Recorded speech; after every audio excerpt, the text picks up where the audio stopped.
So Toby, I think you picked a not that you picked it, but unfortunately circumstances dictate that the Gemara we are about to learn, you basically have to be here from the beginning to the end to really get the entire thing, because I think I tried warning us. We're in the major leagues now. We're in the third chapter of Makkos.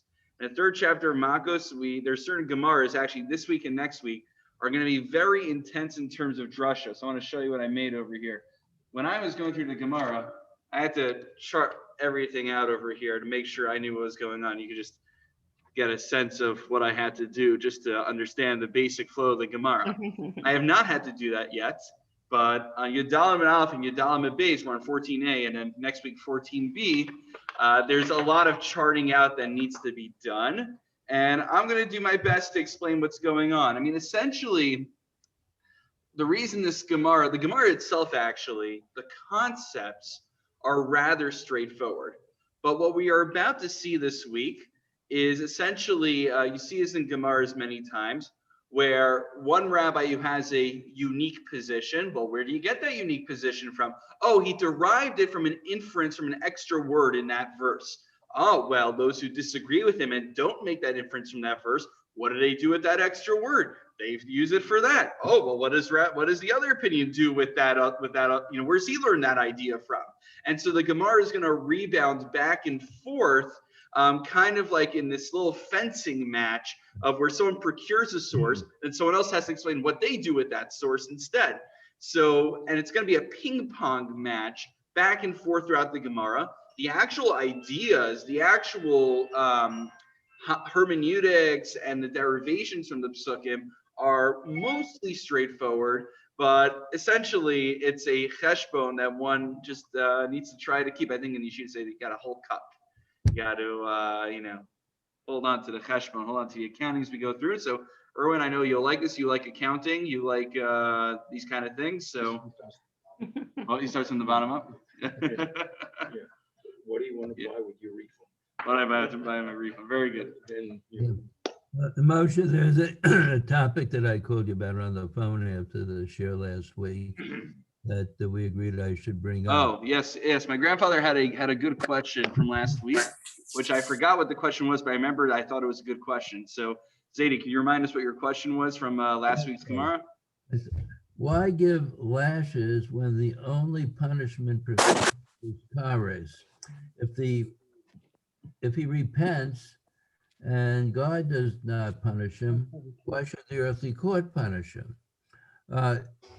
The Torah lays out punishments for specific offenses, and it delineates the punishments imposed by the earthly court and those imposed by the heavenly court.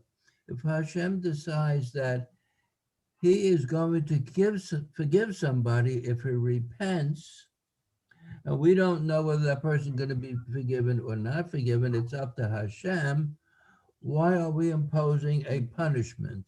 Okay, Zadie, great. So my grandfather's question is, last week when we learned the Shita of Rabbi Akiva, Rabbi Akiva is the Shita of our Mishnah, who says that you can't get death penalty and Malkus at the same time. Why? Well, the idea that we went through different ideas of why that was true, but essentially what it comes down to is the reason I could get the kares and Malkus, divine excision Malkus, is because kares is left up to God and Malkus is left up to the heavenly court. And so we said that Misas Basin, the Basin can't forgive you. If Basin sees you're very remorseful, they still got to give you the death penalty anyway. Whereas if God sees you're remorseful, God knows everything. He has all the factors, all the data, and he can make that decision to not give you the punishment that you originally deserved. So, right, so my Zadie's question is that we said when it comes to kares and Malkus, you could get kares and Malkus. Why? Because kares is forgivable. God might forgive it. So the question then being is mi manavshach. If God doesn't forgive me, then I shouldn't be getting Malkus because I'm already getting kares. If, however, God does forgive me for kares, then I shouldn't be getting Malkus because I've been forgiven. My tshuva has been accepted. So what he was saying, my grandfather was saying is, mi manav shach, either way you slice it, either I am getting kares and therefore I don't get malchus kimlev deramine, or if my repentance was really accepted and I'm not getting kares, I shouldn't be getting malchus either because my sin has been forgiven. So that's the that was the question my grandfather asked. Henry, did you want to say something here? No, I'm thinking ahead. The mayor in some last mission, if you get Malchus, you're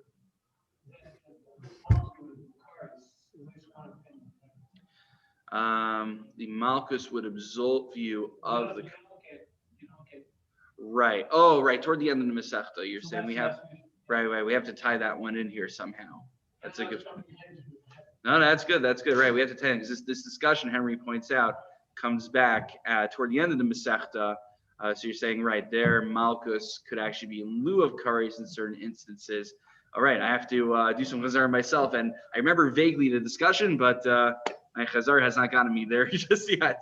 Okay, so that's the question from my grandfather. Kasha sometimes better than the teretz. Let's leave it at that because we got some ground to cover. So Zadie, thank you for remembering to share that. Okay, so last week we dealt with Rabbi Shmuel, who says that you could get the death penalty and malchus at the same time. And we also addressed Rabbi Akiva, who says you can only get kares and malchus at the same time, but you can't get the death penalty and malchus. And then we had a third opinion of Rabbi Yitzchak. Rabbi Yitzchak, however, we never actually elaborated on until today. Rabbi Yitzchak said, actually, I don't even need to remind you, the Gemara actually recaps it right here. So for those following inside, we are 4 lines from the top of Yud Daled Amud Aleph, 4 lines from the top of 14a. Rabbi Yitzchak Omer, Chayve Krisus Bechlal Hayu, Ulama Yotzas Kares Bachoso, Lodono Bekares Velo B'Malchus. So Chayve Krisus, we establish, according to Rabbi Yitzchak, it basically is an additional mentioning. We already learned previously that someone who has incest with his sister, they get kares for it. But then the Torah later on again tells us that you get kares for committing incest with your sister. And so the question is, why does the Torah need to tell that to me twice? We have a superfluous mentioning of the punishment. I already know that. Comes along Rabbi Yitzchak and says, what's this verse coming to tell me? The pasuk is coming to tell me that I get kares to the exclusion of all else. I get kares to the exclusion of malchus. And that's what, it's not just for incest with one sister, but actually it's a binyan, it's a paradigm for all of these different cases that we are going to deal with, that it's limited to kares, but you only get kares, you don't get malchus along with it. Okay, great. Now, hopefully we're prepared for this. What are we going to have to ask now? Well, V'Rabbanan, and by the way, when we say Rabbanan in the Gemara, it refers to Rabbi Akiva and Rabbi Shmuel, meaning the majority position is the Rabbanan. Those who learned that you could get kares and malchus. The question is going to be V'Rabbanan, kares bachoso lamali. So the question is, if they're not coming to the same conclusion as Rabbi Yitzchak, they don't use that verse to tell me kares to the exclusion of malchus, then, well, wouldn't they also agree there's a superfluous mentioning of kares in a verse? So how are they going to interpret it then? So they use it lechalek. What's that mean, lechalek? Uchta Rabbi Yochanan, Dam Rabbi Yochanan, Shim Osam Kulam Behelim Echad, Chayev Al Kol Achas VaAchas. Let's say, so a helim, this comes up in Shabbos a lot also. Helim basically is just a period of time where I am not aware of what I'm doing. It's one period of unawareness. So in Hilchos Shabbos, this comes up. You have a question of, I commit multiple malachos in one helim. What's the din there? And so similarly over here, if one commits multiple sexual sins, then one should know that you are actually chayiv, you are culpable and held accountable for each and every one. So that would mean, of course, if someone did it mistakenly, it's a helim after all, then they would have to bring a carbon for each and every one to atone for each of these individual sins. And that's what the Rabbanan, that's what they use that extra verse of why did it have to specify kares again for one sister, to tell me that for each and every kind of arayos that I commit of sexual sins, I am held accountable.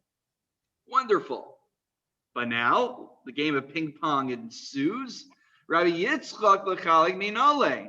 Well, Rabbi Yitzchak, this is a very much a agreed upon principle in halacha, that you be held culpable for each and every time, each and every person that you commit that sin with. So then the question is, Rabbi Yitzchak now has to find a verse, because they're using Rabbi Yitzchak's previous verse. Now Rabbi Yitzchak has to find another source to back this up.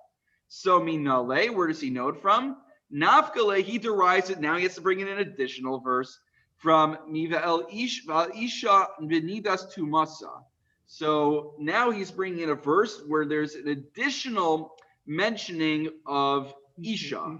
So because there's a superfluous mentioning of the word Isha, it didn't need to say Isha. We know that a Nida is talking about a woman already. Only women can be Nidas, men cannot be Nidas. Won't comment on what goes on today. So L'chayev I'll call Isha ve'Isha. So Rabbi Yitzchak derives from there that you be chayev on each and every woman. I'll just turn down the volume if possible. V'Rabbanan, Melissa, just turn down the volume. The volume on your phone is, I think you're locked. Yeah. I can hear myself. I don't like hearing myself. Okay. You're just. Oh, it's closed. Okay. Okay. Wonderful.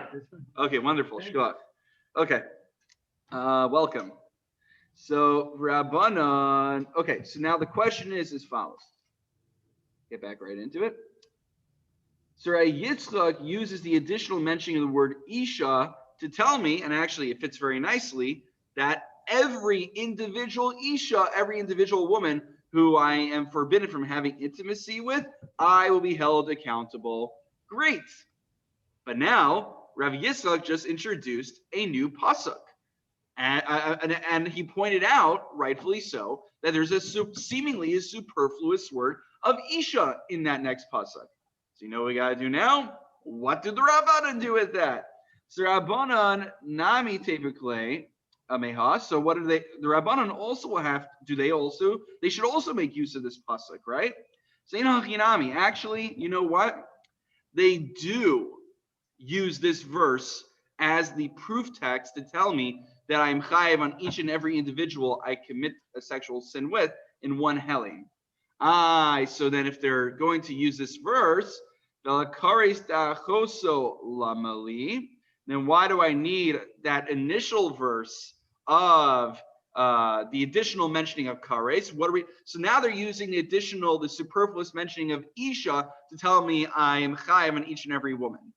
But what are they now using? The original verse that started this discussion, the additional mentioning of achoso, of a sister having kares. So maybe to teach me something else. Lechayvo al achoso b'achos aviv b'achos imo. This is going to be fun. So if somebody commits a sexual sin of incest with someone who is considered his sister, his father's sister, and also, with his sister, and then he, right now in the Gemara thinks, first with my sister, then with my father's sister, and then with achosimo, with my mother's sister. But the Gemara says, Pshita, ari gufim muchlakin. We already know that. We know that if you commit a sexual sin with woman A, and then with Rachel, and then with Leah, and then with Zilpah. So if you're committing all the sins with individual separate women, it makes sense that I'm chayiv for each and every individual I commit a sin with. So ella lechayvo ala chosa shiachos aviv shehiachos imo. So what's it coming to tell us? Sorry. Rather, what is the chiddush? What is this verse coming to tell us? A case where There's only one. Listen, this is a crazy case, by the way. This is again Rashia Bar Rashia.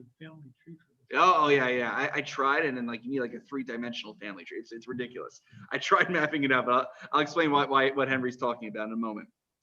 So you commit a sin with a woman who has actually just one woman, but with 3 statuses. What are those 3 statuses? She's your sister, she's your father's sister, and she's your mother's sister. Now there is a riddle for you guys.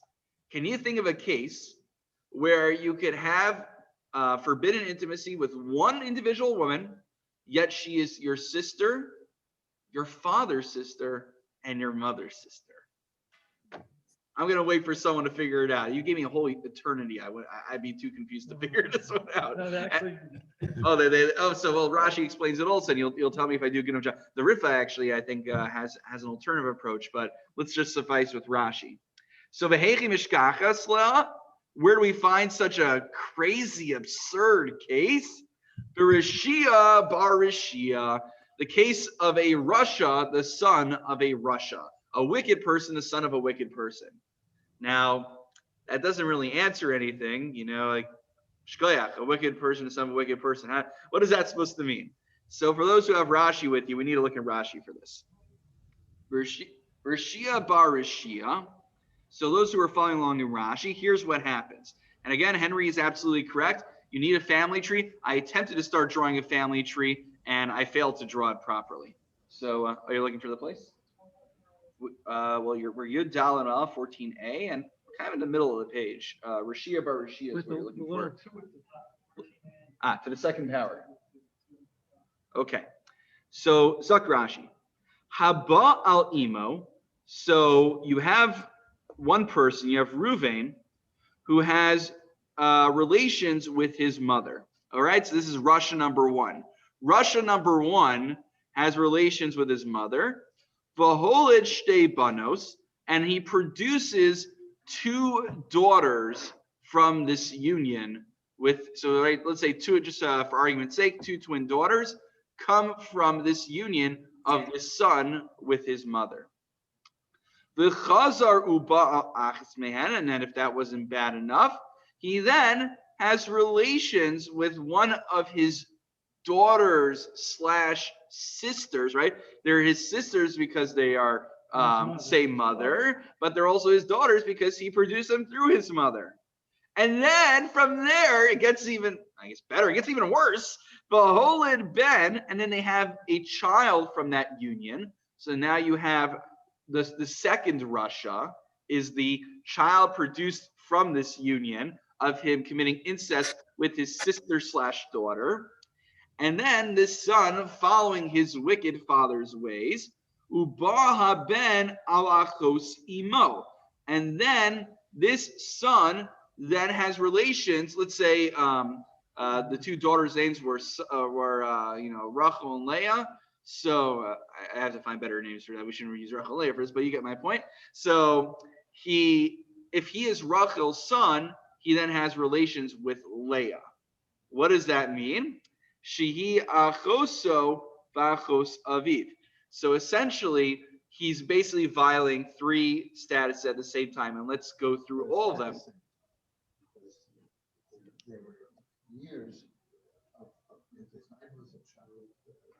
pregnancy. Yeah. And then no. growing up. So what by same time means that by the end of the day, this woman who the son of the son of the Russia is having relations with will actually have all 3 sister statuses, but contained with her at the same time. And let's go through and explain how. So the way she is considered, oh wow, I'm already confused myself. Okay, let's go through it. So remember, she is his sister. She is, wow, I need to map myself, Henry, you're correct. Basically what happens is because of this whole entire crazy relationship, she winds up being considered all 3 at the same time, because what this guy is doing is he's having relations with his, I give up. It's his aunt, right? It's his aunt, right? Yes. Right.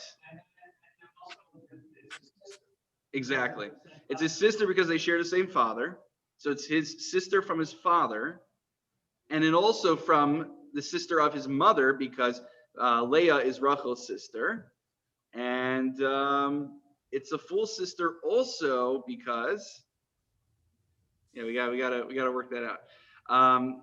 Basically, this absurd case essentially leads to and it's his sister also because they share the same father, so it's considered his sister as well. So it's his sister, it's his mother's sister, and it's his father's sister all at the same time.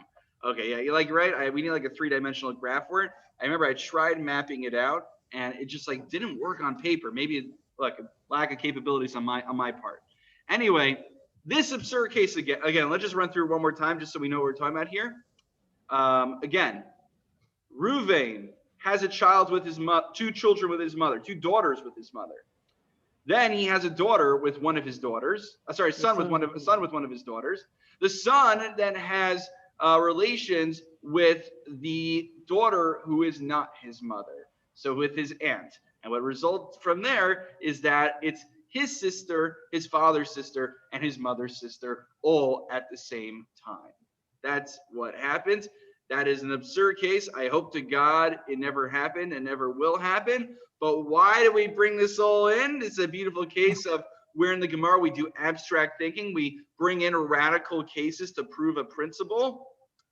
The point is that this drasha, what the rabbis are using, the drasha of having additional mentioning of kares, when talking about having incest with one sister, is to tell me, even if she has all these multiple statuses, I will be chayiv for each and every one nonetheless. I would think I only committed 1 sin with 1 woman, but in fact, I committed 3 sins at the same time with 1 woman who has 3 statuses that aser me to her. That is what Rashia bar Rashia is. And had we not had any Mefarshim, we just read Rashia bar Rashia in the Gemara, it would have taken me an eternity and a half to figure that one out. I think this is because of the style of the Gemara is that it teaches the extremes on all ends. And if you know the extremes, then you will understand everything in the middle, which is where you normally find factual situations. However, I noticed that in ordinary American conversation, I assume it's the same in other languages, that words are repeated not to teach something new, but to put emphasis on what was previously said. So Zaidi, actually, your point, so my grandfather is asking it, or pointing out rather, is that in regular conversation, many times we repeat words due to emphasis. And so Zaidi, what this comes back to actually is a machlokes we talked about, I think maybe a month or so ago. We talked about whether Dibra Torah Kalashim B'nei Adam, where was it? It was wasn't that long ago, I believe. We had it on, wow, maybe it was a while ago. Anyway, we had this discussion a while back where there were different ways to darshan a pasuk, and basically you could come out with 2 different interpretations. Essentially, we had an extra word in a pasuk. If anyone remembers what that word was. And the question was, is this really an extra word? It depends. If we believe the Torah speaks similar to the way a human being speaks, then we could disregard that word not as being superfluous, but being there for just emphasis due to the way human beings talk. However, we in most cases assume that any word that's not necessary is there for the purpose of drush, for us to derive some kind of principle. But yes, so your point's well taken, and I think it's contingent on a dispute in the Gemara that we learned a while back. And if anyone remembers precisely, it wasn't that long ago, so if anyone remembers precisely which daf we did that on, you will remind me. Okay, I'm just quickly turning the pages, hoping I'm going to spot it, but I don't want to take too much of everybody's time, so let's go on. Okay, so now the Rabbanan, they know the case of Rashia bar Rashia from the original pasuk that had the additional mentioning of kares for his sister. But again, the issue is Rabbi Yitzchak already used that pasuk. So where does Rabbi Yitzchak know that there is an isser actually 3 isurim I could violate at the same time with the same woman. Where does he derive the principle of Rashia bar Rashia, since he's already utilizing that pasuk that the Rabbanan used as their proof text? So going forward, Rabbi Yitzchak Aminale, where does he know it from? Nafkale mikava chomer. He says, I don't need a pasuk. I can use a kava chomer. I could derive it logically. How so? He quotes a brisa. The Tanya Amar Rabbi Akiva. Rabbi Akiva said, Sha'altias Rabbi Gamliel v'Rabbi Yeshua be'itlish imum. I met up and I asked Rabbi Gamliel and Rabbi Yeshua in this place. Shaholchu likach behema lemishte beno shel Rabbi Gamliel. They were in the middle of going about their day, and they were purchasing a cow for the suda, for presumably a wedding or a sheva brachos, presumably a wedding of Rabbi Gamliel's son. And I asked them a question. You see sometimes, some chashuv at Rosh Yeshiva, they're going about their day. Eventually they have to take care of some errands for their wives. They can't force them to do everything. So, they finally get to do some errands. And then all of their yeshiva bachrim swarm them with questions while they're trying to take out the garbage. So this is basically what's happening over here. Haba al choso. Oh, good. I got one laugh from it. Shkoch. So, haba al choso, shehi achos aviv, shehi achos imo, mahu. So our case, where someone has relations with a woman who is his sister, his father's sister, and his mother's sister. What is the din? Eino chayiv al kulan ela achas, o chayiv al kol achas va'achas. Do I only violate one? Am I only culpable of one punishment? Or have I violated 3 separate isurim at the same time and will thus be held accountable for them? Amrulo, they responded to me, Zolo Shemanu, we never heard of this crazy case. We never need to hear this idea of Rashia bar Rashia. What, you learn Makkos sometime? So we never heard of such a case. At least practically, they never heard of such a case. Al Shemanu, but Lo Aleinu, they heard of this case. Of Haba Chamesh Noshim Nidos Behelem Echad. Shechayev Al Kol Achas Va'achas. But something we are aware of, is a case where someone in one helem managed to have relations with 5 women who were nidos at that time.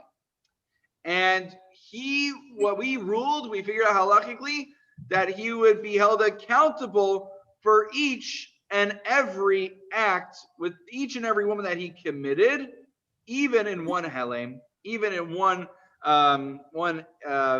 period of time where he was unaware of what was going on or unaware of the sin, whatever it might be. And so it would seem that we can make a kal v'chomer from this.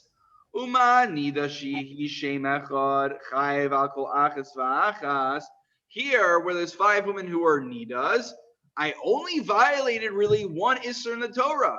I only violated the isser of having intimacy with a woman who is a nida. Yet, I am held accountable 5 times for only violating really one sin. I violated one sin in Torah 5 times. But I would think to say, look, I violated one sin 5 times, but it was one category I violated within one period of unawareness, within one helene. Yet, even though I think I should only be chayav once, comes along the pasuk and tells us, come along the Rabbanim and tell us that I am held accountable each and every single time with each and every woman. So what can we say? Kan sheshlosha shemos lo kol shegain. Here, where someone commits incest with a woman who has 3 issues. A, she's your sister. B, she's your father's sister. C, she's your mother's sister, which are 3 separate categories of isurim, 3 unique violations in the Torah. Certainly, I should be held accountable for each and every one. And so therefore, with that kal v'chomer, Rabbi Yitzchak says, I don't need a pasuk to tell me the case of Rashia bar Rashia that I'm chayiv, I'm held accountable for each and every sin contained within this one deed, but rather I can deduce it logically through a kal v'chomer.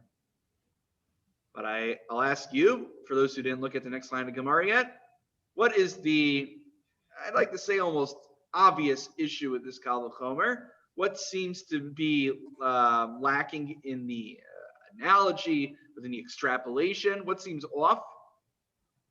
Okay, Henry, I know you looked ahead already. You could tell us. No, I'm looking. Oh, okay, looking right now. Okay. I don't understand. Okay, so I'll tell you. So the Idach, what would, again, it's a question on the Rabbanan, because the Rabbanan, they use a pasuk to figure out Rishia bar Rishia. Why don't they use the Kal V'chomer? Right? They should, right. Why, if I can figure out some of the Kal V'chomer, I shouldn't need a pasuk. God wouldn't give me an additional word in the Torah for something I could figure out logically on my own. God only would give us an extra, seemingly superfluous word in the Torah if I wouldn't be able to figure out logically. So Ve'ida, Kal V'chomer Pirchahu. This Kal V'chomer is not as airtight, ironclad, and purely logical as one might think. This is a faulty Kal V'chomer. It's fallacious. Why? Malenida Shechen Gufin Muchlakin. What is a svara I could say why I'm chayiv each and every time? I'm chayiv 5 times for having to see with 5 women who are nidas, because what we have here are gufin muchlakin. Yes, it might only be one category of sin I'm violating, but I violated it with 5 separate individuals. Whereas in the case of Rishia bar Rishia, yes, technically she has 3 statuses. Each and every one would forbid her to me. But in the end of the day, I only had forbidden intimacy with 1 woman.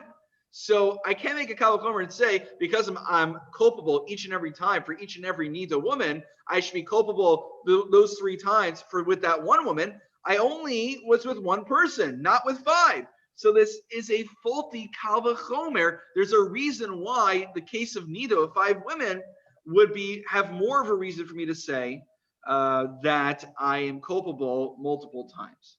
Therefore, the Rabbanan need a pasuk to tell me I'm chayiv 3 times for Rishia bar Rishia, and they can't use the Kal V'chomer. Well, okay, ping pong ensues. Great. That's such a good pircha. What's Rabbi Yitzchak going to do with that? Right? How would Rabbi Yitzchak respond to such a pircha, to such a faultiness Kal V'chomer? Uleidach, nami havadei Kal V'chomer pirchahu. You know what, Rabbi Yitzchak, we're going to throw it all away right now. Forget it. You're right. I have to concede at some point. This is a faulty Kal V'chomer. However, elanafkale, but you know what?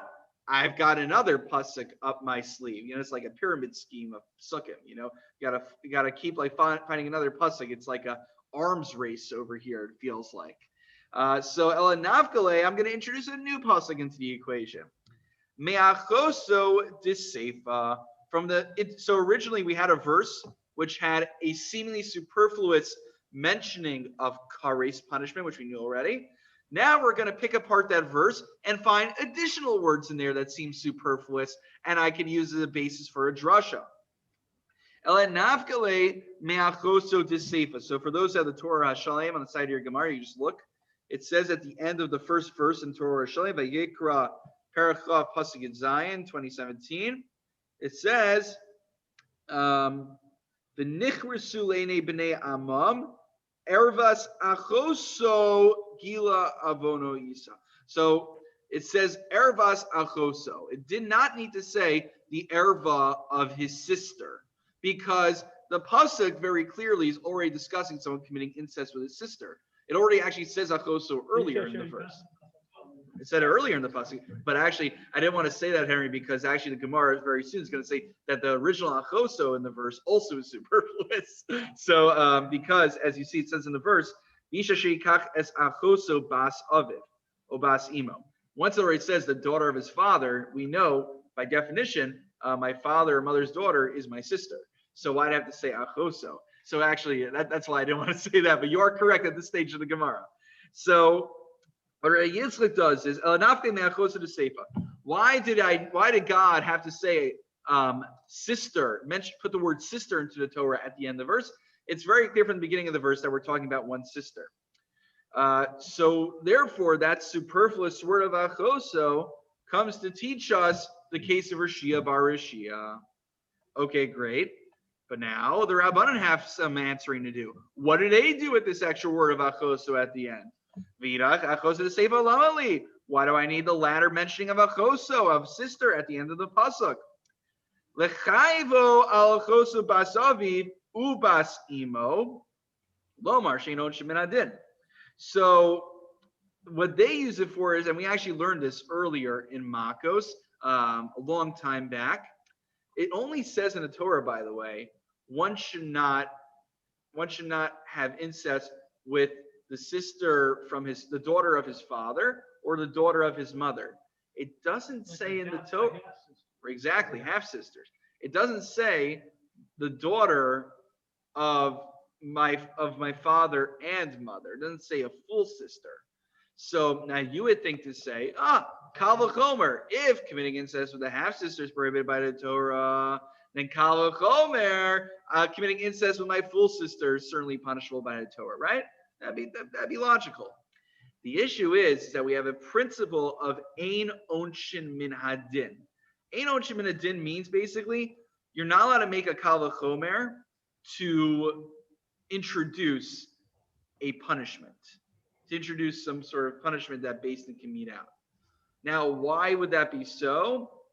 Possibly because you know how we just had a Kal v'chomer and then we rejected the Kal v'chomer because we found a little bit of a fault in there.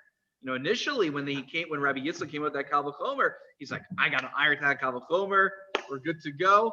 Someone came up later and found a reason to disprove the Kal v'chomer. Imagine if we figured out a Kal v'chomer and we said, whatever it was, Kal v'chomer, we see that really you wouldn't have been put to death, but in the end of the day, we see that through this Kal v'chomer, we can logically deduce that what you just did is deserving the death penalty and will put you to death. So, and then imagine later on, we find a pircha in that Kal v'chomer. And we're like, whoopsie daisy, turns out it's not a good Kal v'chomer, and really Johnny should not have gotten the death penalty. Too little, too late, right? You know, you hear these cases, unfortunately, not so much in capital punishment in the United States. You hear these cases where people get incarcerated for most of their life, and then only later on they found out it was someone who was, his doppelganger who, murdered that person or raped that person over there. You know, you see these cases come up every now and then. So, like, imagine, it doesn't say in the Torah that you get capital punishment for something, but we deduce based on logic to give you capital punishment. And then we find out later on there's a pircha in it. Oh my God, like imagine the ramifications of that. So using a Kal v'chomer is very dangerous, very much for the reason we just saw in the Gemara, that you could always find a pircha for a Kal v'chomer. You can find a reason to disprove something. So now it might be tempting for us to say, if I get kares for committing incest with my half-sister, Kal v'chomer with my full sister. But imagine if we found a pircha to that, the ramifications of that later on. So that's one of the rationales for why we say ein onshin min hadin. We do not use Kal v'chomers to impose new punishments on people. Now it happens to be, it's possible, if I remember correctly, ein onshin min hadin might only be for something like Makkos or capital punishment, but it's possible it doesn't apply to monetary matters. And anyone know why? Money can always be repaid. Very good. So Judd and my grandfather said a bevas achas at the same time. And that's how edus work, right? You guys both come in at the same time and say you're edus. So yes, because money arguably is reversible. If a fine was imposed upon me, I had to pay restitution to you on the basis of a Kal v'chomer. Worst case scenario, in the end of the day, I could get that money back. It's reversible. The stakes are now. I know you could say I would have used that money for a down payment on a house. I would have used it to, obviously, like if someone's really tight financially and use Kal v'chomer, of course, crazy things could happen. But in general, money is reversible. So it's possible ein onshin min hadin might be limited in scope. It's a great sugya, one that I haven't actually reviewed thoroughly in a while, but I realize now looking at this, maybe it's something I'll share next time. Okay. But money is not necessarily reversible. I once went to an appellate judge and got a stay of enforcement of a judgment pending the appeal because of my client's house was sold to satisfy a judgment. Number one, the money would be spent. How is he going to get his money back? And number two, somebody else already owns the house. He'll never get his house back. Right. It's and of course in halacha when we talk about the difference between karka and metaltlin. So karka, like I think in American law also there's an idea that you have a lien on immovable material versus chattel, which is something that's metaltlin, something that's movable, which is I think I understand is harder to put a lien on. Okay. So and what does this relate to? We actually went through this in one of our first weeks because we talked about Edom Zomamin. And we had a question. Remember when we talked about Edom Zomamin, our good old friends, the Edom Zomamin from the first parak, they're making a comeback now. Edom Zomamin, when are they chayiv? They're in that, has to be in that sweet spot when after the verdict was given, but before the sentence was carried out. So when can I find a case like that? When there's capital punishment, when there's Makkos.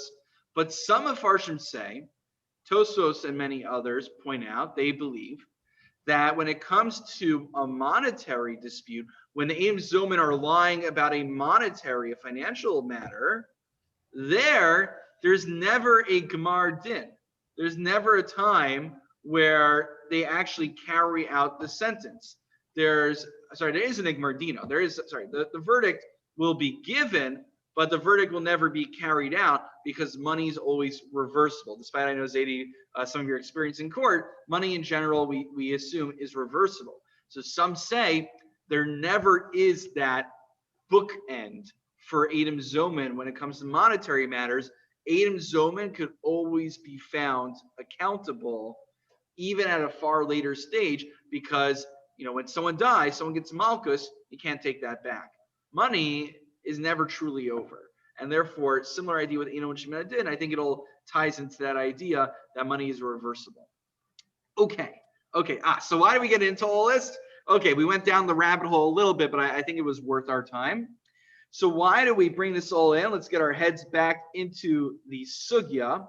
I should learn better for next time. I should say that for the end rather than take us off course.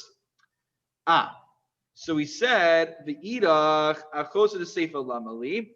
So what do the Rabbanan do with the extra word of sister of achosa in the pasuk?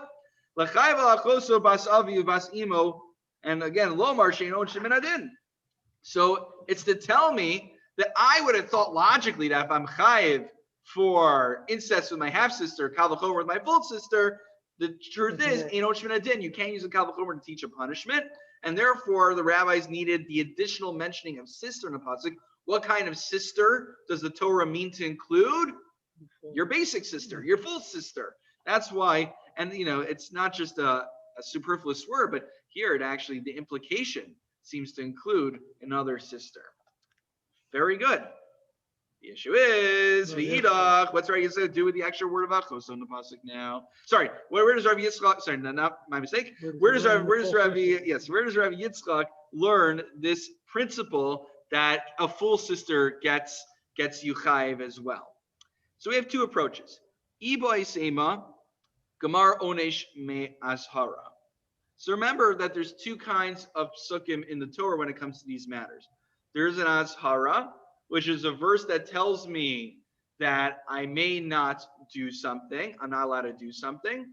And then there's the onesh, which is, it could be in a separate verse that will tell me what the punishment is if I do that. So for instance, in Vayikra, in one parak, we have all the asharos for the arayos, where it says, don't commit this sin, don't commit incest, don't commit adultery, whatever it might be, right? We read it on Yom Kippur. And then later on, in an ensuing parak, was it Chaf Beis, I believe? In an ensuing parak, when we list the arayos shortly thereafter, those psukim tell us the punishment for the arayos. So here's what's going on here. Maybe Gomer Onesh me Azhara, because the Azhara actually has them, designates them. So actually, they spell it out. Okay. So it's possible over here, since in the case of the Azhara, we talk about a full sister, then in the case, even though an Onesh, it doesn't explicate that you would be chayiv for committing incest with a full sister, maybe in the pasuk that tells me what I'm not allowed to do, since it mentions a full sister, I doesn't need to tell me a full sister again when it tells me the punishment for committing a sin with someone who's my full sister. So maybe one suggestion is Gamar Onish Me'asar. Yes, generally we don't say generally we say Onish Min Adin.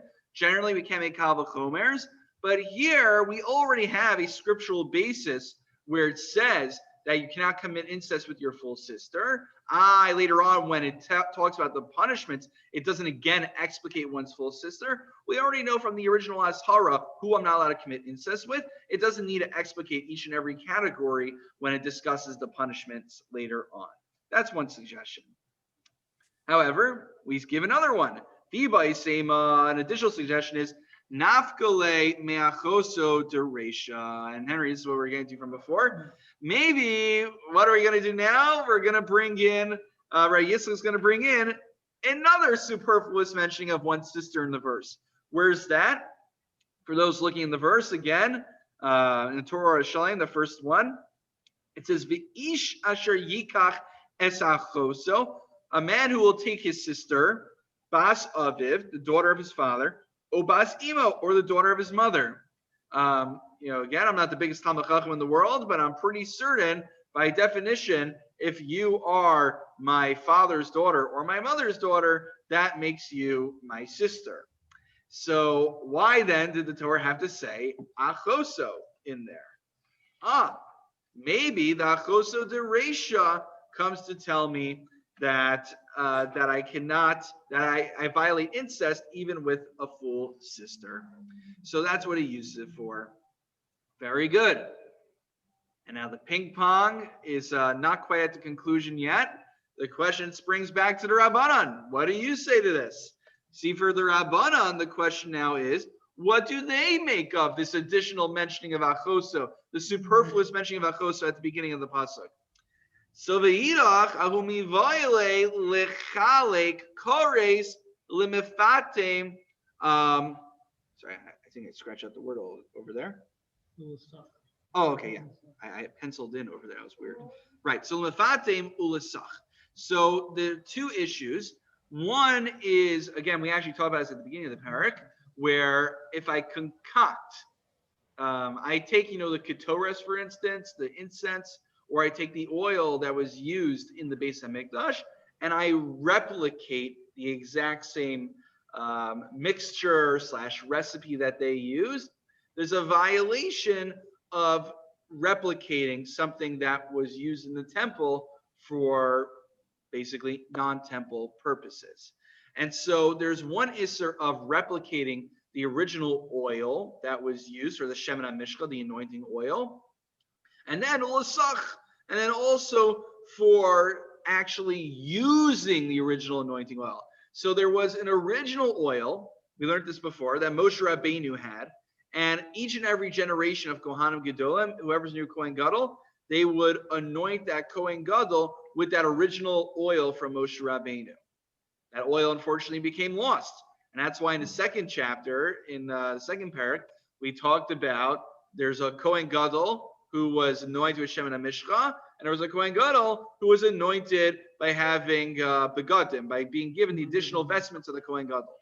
So there's basically, I would think, if I replicated the oil, or if I use Moshe Rabbeinu, if I somehow, I was a great archaeologist, I found Moshe Rabbeinu's original oil, you would think I would preserve it, if I'm an archaeologist, but I just decided I had, hands that were really dry. I want to put some oil on it. That's what I did as a bad archaeologist. So if I did both in one helem, I would think I only violated one isser. I only have to bring one carbon if I did it by mistake. Comes along the additional word of achoso and tells me I violate two isur. Now this is something a little bit weird, by the way, because usually, right, until now, whatever superfluous words we found, we're talking about sexual sins. And so we used it to tell me something additional about the laws of arayos that I didn't know until now. So this is apparently one of the principles that we say in Rabbi Shmuel in the morning. Where's it? Rashi has it over here. But basically, if something is not relevant for the inyan it's mentioned in, then we have to use it for another inyan, for another idea. So you basically are fresh out of ideas of what to use this for in the Parsha of Arayos, in the Parsha of sexual sins. I guess the rabbis couldn't figure out any more prohibitions for us. Don't ask me why. I mean, we're pretty good at finding those stuff. So rather, this additional word doesn't come to be mechalik, doesn't come to distinguish and tell me I'm liable each and every time I commit a sexual sin, but rather it's used for another area of the Torah that Chazal figured out in their infinite wisdom, which is in the laws of the oils of the Beit HaMikdash. Okay, very good. Just work with me on that premise. I know it is a little bit weird, but that is how it works. So ve'idach savar. So what's Rabbi Yitzchak? Where does Rabbi Yitzchak figure this out from? Rabbi Elazar Amar Rav Hoshaya. Dama Rabbi Elazar Amar Rabbi Hoshaya. Kol makshata motzei shnei lavin ukaris echad chalukin hein lekarban. He just simply says, I don't need a verse to teach me this idea. Because again, right, Yitzchak already used the initial mentioning of Al-Choso for his own purposes. So where does he learn the idea that I'm chayiv each and every time for either concocting the oil or using the oil for the Beis HaMikdash?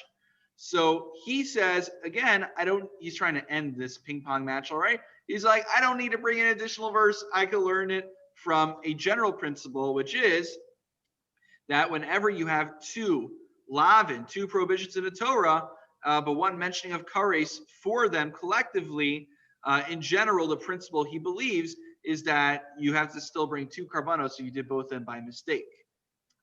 That's one answer. Okay, I guess if you introduce a new principle that conveniently aligns with you, then you can call it a day. But the Gemara doesn't let us off that easy. They say, but wait a minute, there's more. We can give you an additional answer. Maybe he doesn't hold like Rabbi Elazar. Benafkale, okay, we're bringing in another verse, but don't worry, this is the final one, the final verse we're bringing in. Benafkale mi ve'isha asher yishkav es isha. Oh, so actually, let's look in the pasuk on the side. So if a man, this is a pasuk that tells us that a man may not have intimacy with a woman who is in nida. So v'isha asher yishkav es isha dava v'gila es arvasa es makora hara v'higilsa es makorta meha. So basically, all these different ways of saying that he has intimacy with her by revealing her nakedness. V'nichrasu shnehem mikerev amam. And we have an additional mentioning of kares here. So what does he do with this additional mentioning of kares? The additional mentioning of kares isn't used for our current inyan, but rather it's used to tell us the idea that we learned before, that we want to chayiv each and every time, whether it be replicating the oil, whether it be using the oil. If you do both in the same helem, you're still held accountable for each and every one individually. Okay, don't worry, we're getting to the crescendo. You know what? Let's bring a little bit of Hilchos Nida in here. Why not? V'idach, what did the Rabbanan do with this extra mentioning of kares in the verse? Rabbi Yochanan. They need it to support Rabbi Yochanan's teaching. What we're about to learn actually is a very important principle in Hilchos Nida, which just, coincidentally, as you see here, comes up in Makkos. So, you know what? Let me finish the Gemara and then I'll elaborate. So, actually, we need a little bit of background actually just to understand what this is. Okay, very quickly. I know we're almost at the end, don't worry, but very quick background. For blood to be considered nida blood, so a woman menstruates, and then according to the Torah, she's a nida for 7 days. A nida halachically means two things. One, she's tameh. Number two, she's forbidden to her husband. Now, basically, right, people learn Hilchos Nida, and Maseches Nida, and they think they're learning all about what we call Hilchos Nida Taras HaMishpacha. I got news for you. There's a reason that, where Nida is in Shas, you're actually learning a lot about Tuma and Tahara. But nowadays, where we don't have a Beis HaMikdash and we don't really keep all the laws of Tuma and Tahara as much, regrettably, so what's happening? Really, we only focus on the second consequence of being a Nida, which is that she's forbidden to her husband. Now, the question that comes up is, what kind of blood renders a woman a Nida? Not all blood that comes out of a woman's vaginal canal constitutes Nida blood. This is very important. Because let's say a woman goes to the OBGYN and during her, just an exam, the different kinds of tests that can be done. And sometimes certain tests, like a pap smear, for instance, my understanding is that because they're slicing off a little bit to do a biopsy, there could be blood that comes out. So many women, when they see blood, they'll rightfully be concerned because they'll think, oh, that's Nida blood. Oh gosh, it's not even my period, and now I'm forbidden to my husband. And imagine, that was just, and imagine her actual period is a good number of days later. So imagine, like a full month, she'll be usher to her husband because nowadays, depending on your Sephardi or Ashkenazi, it's 11 to 12 days. Don't ask me how we got there. That's for another shir. So there's a very important principle when it comes to a woman going for an OBGYN appointment, which is generally we're tola on a makkah. We believe, generally, if we have reason to believe that the blood comes from a makkah, from a wound, we assume that it's not dam nida, and she's still tahora. So, because why? Because the definition of nida blood is not blood that comes to the vaginal canal, but blood that comes from psichas harechem, that comes from the womb opening up, blood that comes from the makor, from the womb itself. But blood that just comes from nicking the vaginal canal, that would not constitute nida blood. Now, where did did I just make up this entire principle? Did we just come up with it? No, it's in the Gemara right over here. And this is what the Rabbanan use the additional mentioning of kares in the pasuk for. Thank you. Of why we bring up this additional mentioning here in Hilchos Nida. The Ida, what do Rabbanan use it for? Ahumi vayale, look at Rabbi Yochanan. Damar Rabbi Yochanan, Mishum Rabbi Shimon ben Yochai, Minayin she'ena isha tmeya ashi yetze medve derech ervasa. Where do we know that it has to be derech ervasa? Shneim over isha sher yishkavetz isha dava v'gila sarvasa. Malame she'isha tmeya ashi yetze medve derech ervasa. So we learn from here is that the blood needs to come out derech ervasa. If it doesn't come out derech ervasa, you just do a nick somewhere else on her arm or even the vaginal canal. That does not constitute nida blood, and she would not be a nida. That's what the Rabbanan use that final verse for, and that brings us to the conclusion of our learning for today. So again, this was, I have my little chart over here. If anyone wants it, I can take a photo. It's in Hebrew. So, for those who will benefit, I'm happy to stamp a photo and send it to you. But again, I'll do a very quick review actually. If you have a minute, you can stay on. I want to actually run through how we do all the psukim in the end. So, okay, here's the quick summary. If you didn't catch the whole shock of Atara, here is the summary of the entire shir right here. So here's the cliff notes that I wrote down. Okay, we had a pasuk of kares. Sorry, gentlemen, just 1 minute if possible. Okay, so we had an additional mentioning of kares for one sister. What do we use that for? Rabbi Yitzchak uses that to teach us that you get kares, but without Makkos. The Rabbanan use it to teach us Rishia bar Rishia. Okay, that's pasuk number 1. That's what the additional mentioning of kares for a sister tells us. Then we had the pasuk of El Isha Benidas Tumasa. What do we use that to teach us? Actually, this is the one time that Rabbi Yitzchak and Rabbanan have a consensus. They both agree it's used l'chalik arayas behelim echad. It's there to teach us that you are chayiv for each and every sexual sin you commit within one helim. Okay, and then now verse number 3, or not verse number 3, but drush number 3. What is the additional superfluous mentioning of achoso, one sister, at the end of the pasuk there to teach me? Rabbi Yitzchak, he uses that to teach us Rishia bar Rishia. But then what did the Rabbanan use it for? They use that to teach us that you are chayiv for the chayiv al-achos bas aviv v'imo, that you're chayiv for your full sister in addition to your half sisters. And then also we have achoso de reisha. So what about the superfluous mentioning of sister at the beginning of the verse? So that's to teach us l'chayiv. L'chayiv al-achos bas aviv v'imo. There it's to obligate. Sorry, Jen. Sorry. Thanks. So there we use that to teach us that Rabbi Yisrael used that to teach us that you're chayiv for your full sister. The Rabbanan use that to teach us that you are chayiv a carbon for either concocting the oil or for utilizing the oil. You're chayav for each and every one. To which, right, Yitzchak introduces a final verse of Ish Asher Yishkav, which has an additional mentioning of kares.